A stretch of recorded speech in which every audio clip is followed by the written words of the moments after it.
On your warm up here, it says, after a country is attacked, should the government have the power to restrict certain rights for national security? Okay, so think about the government or the country, being attacked in one form or another. You could think about like Pearl Harbor, September 11th, right?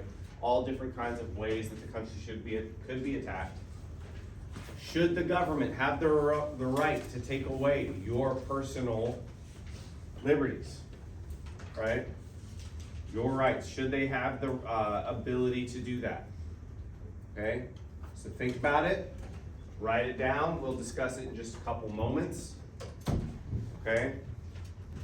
Okay, do I have volunteers to tell me what they wrote down, or should we go to the wheel of death? Yes. I said they should have the right just for like the safety of like their military and civilians. Okay, so Landon says they should have the right just to ensure the safety of the military and civilians. That's fair. There's a lot of justification for that, right? That's definitely something that after the September 11th attacks, the government, said, they said, okay, we're going to install TSA in the airports. So you have to get checked, go through security, all that good stuff before you ever get on a plane. Prior to that, you could just go walk up to your gate and get on a plane if you had to take it. Right? There was no security. So, yeah, I can see that. Maya, what you got? Okay, so when it says like restrict certain rights, like do they mean like the amendment rights or just? Amendment rights, yes. Constitutional rights. Absolutely. I said no because like if they're in war, that doesn't mean that civilians are in war too.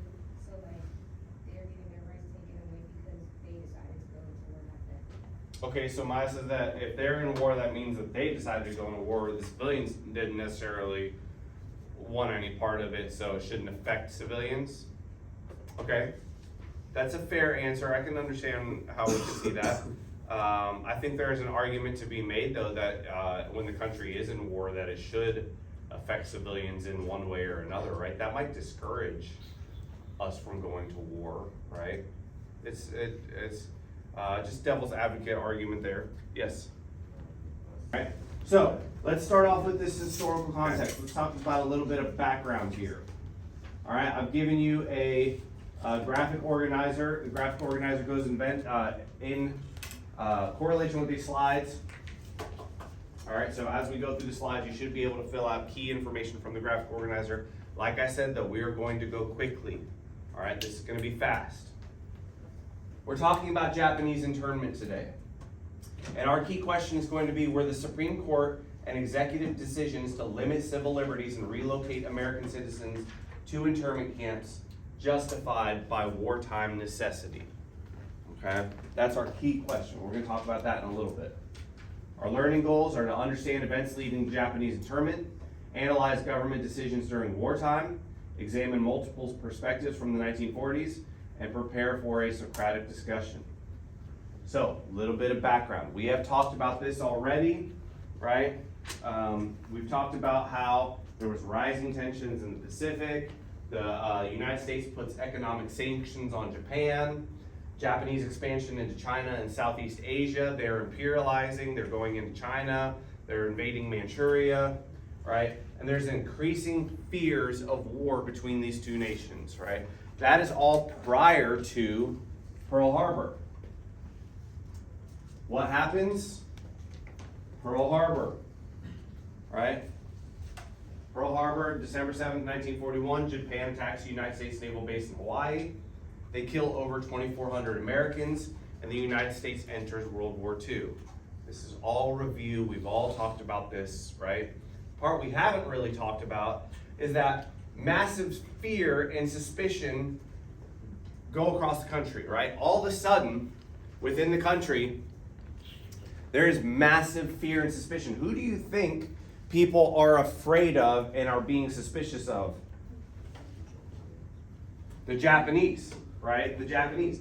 And that goes for any Japanese American. Anybody that they see is Japanese, they're like, I'm not so sure about this person, right? I'm not so sure where their loyalty lies, okay? Americans are fearing. spies, sabotage, right?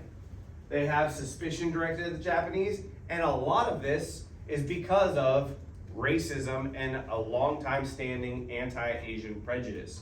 We talked about a few months back, probably in the beginning of the year, we talked about the Chinese Exclusionary Act, right? And how we banned an amount of Chinese people coming to the United States because we were like, okay, they're taking up a lot of jobs, we're really, this is too much. And a lot of it had to do with racism, right? So there's a lot of pressure on the government to take action against the Japanese at this point. They're like, hey, we need to do something about this. We're afraid of these people. So Executive Order 9066 happens. This is the big key event that happens. Executive Order 9066. All right? But this one, government justification. No, this one's gonna be under what happened. But you can, if you still have other notes in that column, that's fine. All of that stuff, let's kind of review up to this point. This is what happens, Executive Order 9066. It is an executive order that the President, Franklin D. Roosevelt, signs. And that allows the military to remove people from certain areas. So, it leads to the forced relocation of Japanese Americans. And about 120,000 Japanese Americans are incarcerated outside of where they were living, right? So that means that the military came up to these Japanese Americans in their houses and said, hey, you're coming with us now. You're going to go live in these camps that we built out west. That's pretty crazy, right? That's insane, right? That's what Executive Order 9066. It's a presidential executive order. That's what that establishes, is that they're going to take these Japanese, they're going to move them elsewhere, give them new places to stay, right? And they construct internment camps. The life in the internment camps, these families are forced to leave homes and businesses. They're forced to live in camps that are surrounded by barbed wire. They're guard towers and armed soldiers all around the camps, right? And these people lose their property, their jobs, and their freedom, right? They lose just about everything. Like, it's awful what is done to these people, okay? The reasons, let's go over the reasons. The government justification. How does the government justify this, all right? They say, well, this is national security. It's national security during wartime, right? We need to provide security to the homeland. We need to make sure that everything is okay here, right? And we're afraid of espionage and sabotage. We're afraid that there might be Japanese spies. We're afraid that they might try to blow up our bases. They might try to hurt people. So that's why we're justifying it. It's a military necessity. And we can't necessarily determine if these people are loyal to America or not. How do you determine if somebody's loyal to America? You could make them take an oath, sure, but does that really determine if somebody is loyal to America? People lie, right? People lie. So these are the government justifications. The big one is really national security during wartime, fear of espionage and sabotage, right? They're scared that these people could possibly be spies. They're scared that these people could do harm to American infrastructure, and particularly the military. Okay? That's how they justify this movement of Japanese Americans to these internment camps. What do some of the people on the other side say? Well, they say, hey, you're violating these people's constitutional rights. There is no evidence of widespread spying. We haven't seen anything where it shows us that these Japanese Americans are actually spying the way that you say they are. And this policy is driven by racism and fear, right? Why do you think that they think it's being driven by racism and fear? Yes? It's only directed towards Japanese people. Why aren't we rounding up, who else are we fighting in World War II? Why aren't we rounding up German communities and making them go live elsewhere in camps? Why aren't we rounding up Italian communities and making them go live elsewhere in camps? And they said it was justified because military, it was a military necessity to use that. And another piece of evidence, since you said it doesn't belong to you, to say that rights, they shouldn't have the right to take away the amendments because of all of these. We can create a statement with that. We can say we will be Once you guys are done over here annotating, I would take like maybe a piece of paper, right? And then start like forming, okay, these are things that we could use as agree with. Here's things that we would use as disagreements. Here's the questions that we could pose to gain points, right? So put together as much information as you can and then start writing down like a little script for yourself that you could just like, okay, I don't have anywhere to go right now. Here's what I could say next. And you're sure I have to talk? I'm positive. Like You'll be no fine. one else in this group can talk? I'm pretty sure you can. No, I can finish. Yes. Yes.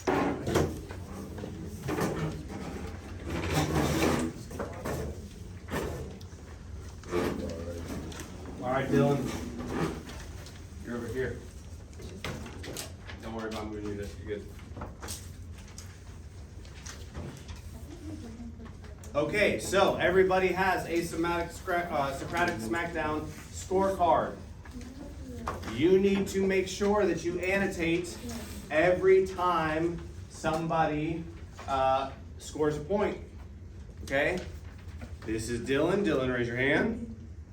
This is Rihanna. Rihanna, raise your hand. This is Haley. This is Ethan. Make sure you score every time they score a point.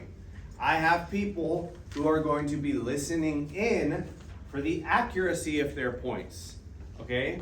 So I have people that are going to be making sure that their points are accurate. All right? Does everybody understand what they are doing? Okay. We are going to start the discussion in just a moment. I'm going to put 10 minutes on the timer. If we don't get through 10 minutes, that's fine. We may come to a point where nobody has anything else to say. I need you to speak loudly. I need you to speak clearly so that everybody hears what you are saying. Okay? All right, when I put the 10 minutes on the board, I'm going to read off the question that I want you all to discuss. Once you all start discussing that question, that's when we're going to start tallying up their points. Okay, the best way for you to make sure you get points is say, I agree with you because that hints us off to, hey, I got to mark agree. I disagree with you because, or here's me posing a question, right? Or I'm using evidence from the text.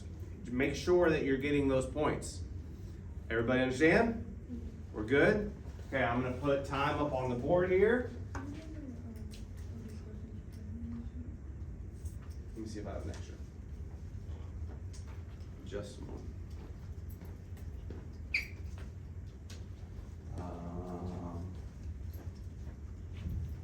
Does not like it look like I have extras of those. You got the scorecard though, right? Yeah, sorry, I don't have extras. Okay, 10 minutes are on the board. Here is the question you are all going to be discussing. Were the Supreme Court and executive decisions to limit civil liberties and relocate American citizens to internment camps justified by wartime necessity? So were these decisions justified to intern people in these camps? Go ahead and discuss. Start. No, they were not justified whatsoever. The U.S. security, the Japanese Americans were never guilty of sabotage or anything else. The Supreme Court just acted upon what the president wanted, and that caused them to get put into concentration camps.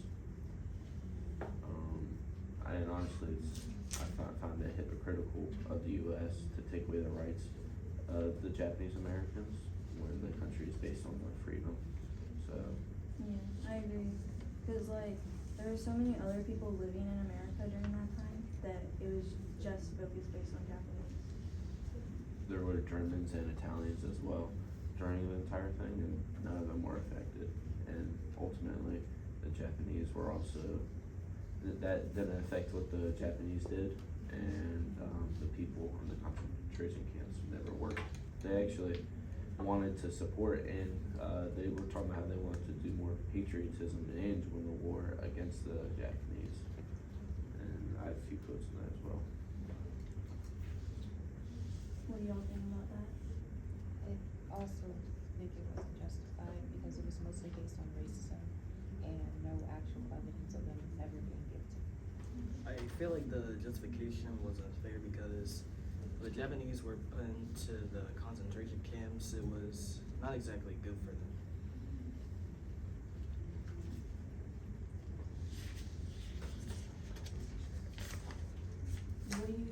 What constitutional concerns do you think there were during this?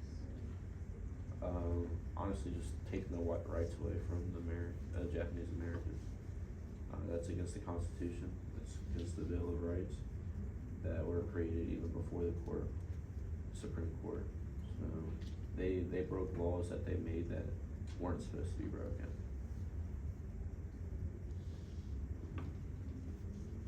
Why don't y'all think that the Germans or Italians were affected and just the Japanese?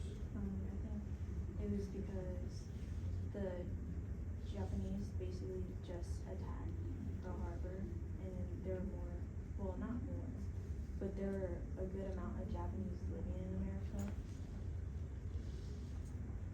You know, like everyone. Yeah, basically. Yeah, but at the same time, there were so many, you know what the Germans were doing in Germany with the Holocaust and the experiments they were doing. I'd be terrified of the Germans more than the Japanese, though they bombed us. The Germans were doing more horrific things, and who knows what they could have started here. But we were trying to stay out of the war, and the Japan like got us into the war because of Pearl Harbor. Yeah. I just found it very weird that no one else was affected when, during the war, there was many atrocities, and though the Japanese attacked us first, that doesn't mean that the Italian and Germans didn't take our blood as well, didn't take our lives. Yeah, that's true. So, I mean, I'm not saying doing it at all is the right thing, but if we're gonna do it, might as well do it with everyone. Yeah, might as well make it fair. So, why do you think Executive Order 9066 started in the first place?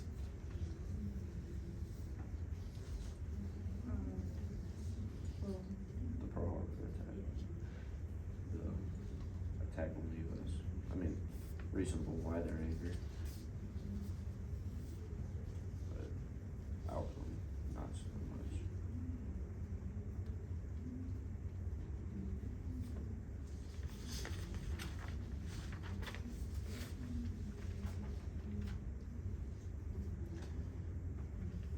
What do y'all think about the concentration camps, compared to the German concentration camps at the time? well, the German concentration camps, I feel like were super brutal. These were brutal, but not as bad, but it still wasn't right. Yes, I mean, German concentration camps, they were looking for labor workers or to kill the people. After time, the Japanese children were actually able to go back to school, and they were still able to work, get paid. Yeah, but They just the had less rights as humans. concentration camps though, like they undermine the Japanese traditions. Yeah, definitely that. I agree.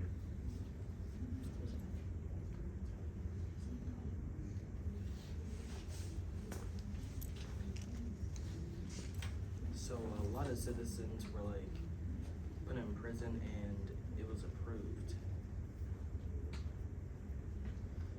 Well, they were put into prison, but, it was necessarily never approved. I mean, they went to prison without trial, which is against the Fifth Amendment. And, again, those amendments are there so that we can, abide by the laws and the country not also go against it. And they broke the Fifth Amendment because every single prisoner that went into the concentration camps were also, they didn't have a trial, they were just shoved in.